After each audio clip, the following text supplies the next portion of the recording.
What's up guys, Perry from Rockville here, and today I'm going to show you how to set up your Mini RF4 4-pack. It comes with the lights in either black or chrome, but the setup for each is the exact same. So when you open up the pack, you'll see that it comes with 4 Mini RF4 wash lights, 4 wireless remotes, and 4 chargers. You'll also see that everything is sectioned off by these dividers inside so that everything fits nice and snug, and we can actually take these out because they're Velcro and organize the pack however we want. So whenever you're ready to go to a gig or event, you can just close the case up and then use the zipper to keep it closed. And we can even join these two handles here together through this Velcro piece, so we can grab the case by one handle and head off to our gig. If you want to learn more about the Mini RF4 lights, like how to charge them or to use the wireless remote, check out our how-to videos on that. Now there are many ways we can use the lights in the Mini RF4 4-pack, like with a wireless DMX controller, using the master-slave function, or setting the lights up into different groups. So first let's go over how to set them up with a wireless DMX controller. So here I have my wireless DMX controller and my 4 Mini RF4 wash lights,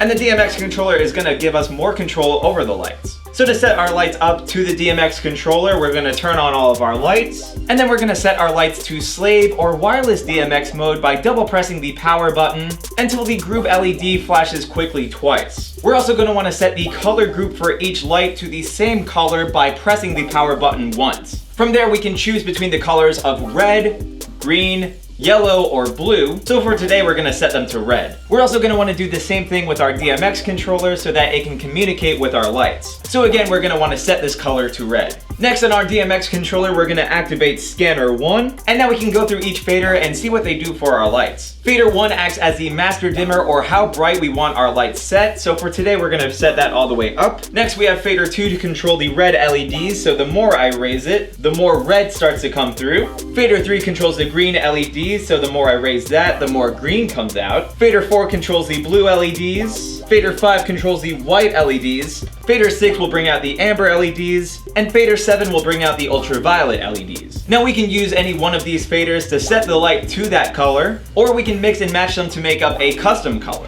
So for example, I can raise a little bit of red, a little bit of blue, and some amber, and now you'll see that the lights are set to my custom color. So moving on to fader 8, this will control the strobe for the light, so the more I raise it, the faster the lights will start to strobe. Now we can set our lights to the different modes that are built in through fader 9, and depending on where we set fader 9 determines which mode it's set to. We can also refer to the LED screen on our DMX controller to find out which value our faders are set to. So for example, if I set my fader anywhere from 120 to 159, it will activate the color pulse mode for our lights. And then we can use fader 10 to control the speed of the mode. So the more I raise fader 10 on the color pulse mode, the faster the light will pulse between each color. You can always refer to the included DMX guide to find out which faders do what, and which values for fader 9 activate which mode. Now if you wanted to have control over multiple lights but didn't want to set up a DMX controller, you can always use the master slave function. To set that up, we're first going to choose which light we want to have as our master light. So for today, we're going to go with this guy at the end. And on that light, we're going to double press the power button until the color group LED flashes once. We're also going to want to set our master light to a color group by pressing the power button once to choose between the colors of red, green, yellow, or blue. For today, we're going to set it to red, so we're going to press the power button once until it's set to the red color. So now with this step, we've set our light to master mode.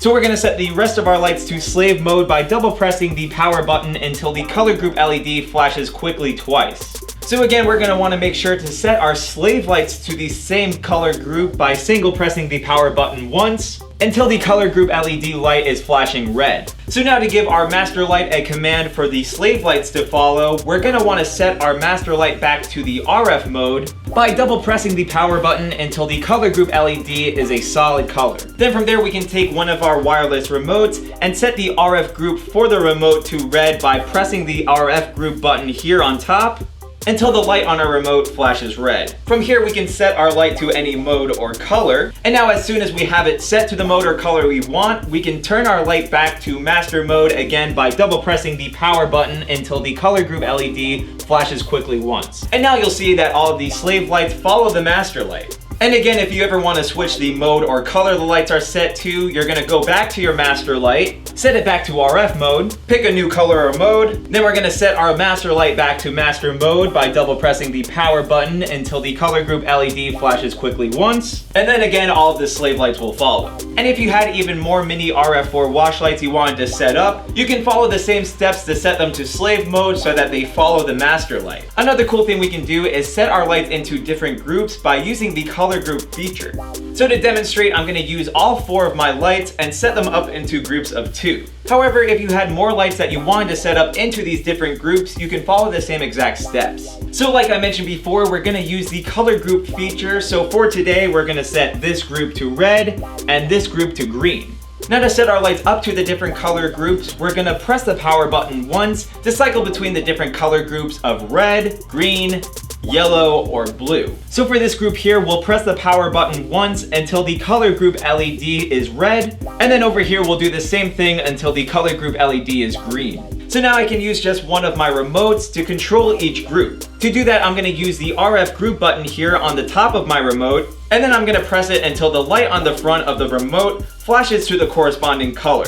So for example, I'm going to press the RF group button on my remote until it flashes red, and now if I use my remote to set my red group into any mode or color, it will automatically follow. So now to work with the lights in my green group, I can press the RF group button on my remote until it flashes green, set it to a different mode or color, so now we have each group of lights doing their own thing. So again, if you wanted to set up more lights for your groups, you'll just want to press the power button once until the color group LED matches to the group you want it set up to. Now what's also really cool is that we can change all of our lights at the same time no matter which color group they're set to with the remote. To do that, I'm going to press the RF group button here until the light on the front flashes white. And now if I use the remote to set the lights to a different color, you'll see that they all follow again no matter which color group they're set to. This is really handy if you quickly wanted to change all of your lights at once. So hopefully this showed you guys how easy it is to set up the Mini RF4 4-pack. But of course, if you have any questions, comments, or concerns, feel free to reach out to our customer support team through phone or email. As always, I'm Perry from Rockville, and we'll see you guys next time.